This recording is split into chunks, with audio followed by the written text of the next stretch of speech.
here hooking up with Jeremy down for the 6-yard score.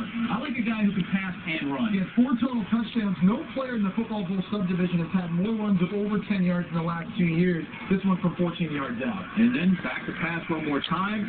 Other end of the magic bean, hauling it in, Martavius Owens. The Michigan defense, I think, was the star of this game, holding the Cornhuskers at just 254 total yards. He's so fast. 2 turnovers.